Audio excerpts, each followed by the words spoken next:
एक दिन वो वध करने गया तो उसे दिन भर कुछ भी नहीं मिला। तो अब वो शिकार करने के लिए पेड़ में जाकर के छिप गया। जब पेड़ में जाकर वो व्याध छुप गया, व्याध कहते हैं शिकारी को, वो जो व्याध शिकारी हिरण का शिकार करने के लिए पेड़ पर छिप गया था, तो वो पेड़ बिल्व का था, बेल का पेड़ था, और उसके नीचे एक भगवान शंकर का शिवलिंग था। जब वो शिवलिंग उसने देखा तो उसने सोचा कि मैं तो नास्तिक हूं, मैं तो पेड़ पर चढ़ जाता हूं, मुझे तो शिकार करने हैं, मुझे क्या मतलब पेड़ से। तब जैसे ही अपने कमंडल में वो जल भी ले गया और अपना धनुष बाण अपने साथ पेड़ के ऊपर ले गया, वैसे ही उसने देखा कि एक मृग आ गया, एक हिरण वहां आ गया। तो उस व्याध ने अपना धनुष बाण उठाया और जैसे ही धनुष बाण का प्रहार कर रहा था, थोड़ा कमंडल से जल गिर गया। और शिवरात्रि का वह दिन था, पवित्र दिन शिवरात्रि का था। तो अब वो बेल के पेड़ पर चढ़ा, जैसे धनुष को ऐसे खींचा, हाथ से कुछ बेल के पत्ते गिरकर नीचे भगवान शंकर के ऊपर चढ़ गए और जल भी गिरकर भगवान महादेव के ऊपर चढ़ गया।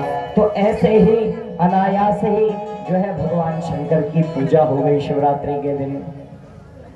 तो कहा कि भगवान का नाम भी ऐसा ही है जैसा अग्नि है, बोले जानबूझकर छूओगे तो भी जलाएगी, बिना जाने छूओगे तो भी जलाएगी। ये भगवान का नाम एक अग्नि के समान है, अगर इसको जानबूझकर छूओगे अग्नि को तब भी जलेगा हाथ, और बिना जाने छू लिया तब भी हाथ में जलना है। तो व्याध ने कोई भगवान शंकर को समझकर पूजा नहीं की, उसने तो अपने शिकार के लिए पूजा की। और देखते ही देखते वहां पहले प्रहर की पूजा हो गई। शिवरात्रि की रात्रि थी और अनायास ही बेलपत्र गिरने से और कमंडल से जल गिरने से एक प्रहर की पूजा का फल व्याध को प्राप्त हो गया। अब एक मृग वहां आया और उसने मृग को मारना चाहा।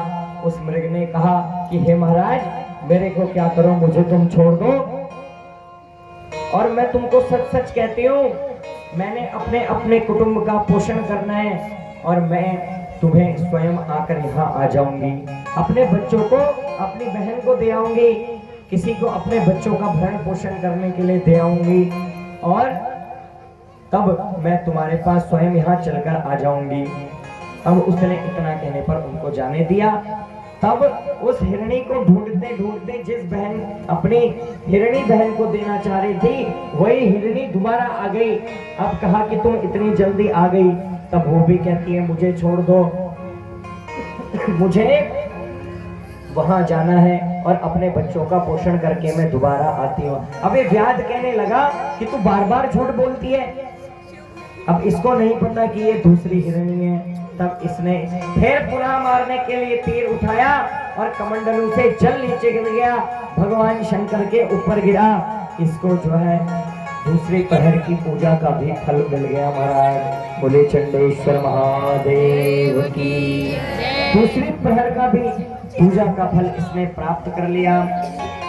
अब जब बार बार ऐसा कहने पर ये झूठ बोलते रहा, तब इसको बड़ा क्रोध आया और इसने उस तीर का प्रहार किया और नीचे से भगवान शंकर स्वयं वहां प्रकट हो गए।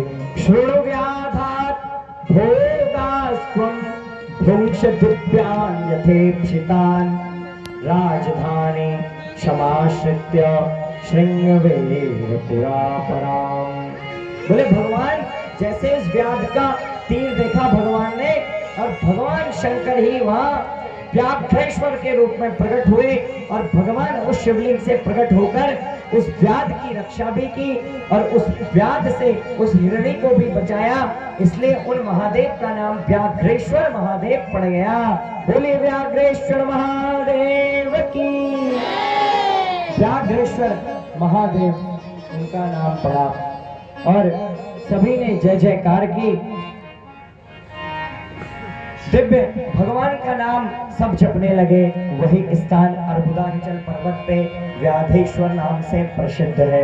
और सभी को मोक्ष देने वाला है, भक्ति देने वाला, ऐसा भगवान का ये पावन अवतार है। और शिव नाम की महिमा को गाया गया। एक बार एक व्यक्ति ने एक बार शिव की महिमा को गाया। अब जब मरते समय एक बार शिव कहा तो सभी देवता लोग बड़े आश्चर्यचकित हुए कि महाराज बार बार भगवान का नाम लेने वाले का तो ठीक है, पर एक बार शिव नाम लेने की महिमा क्या है। अरे देवता बोले महाराज बार बार शिव नाम की महिमा तो समझ आती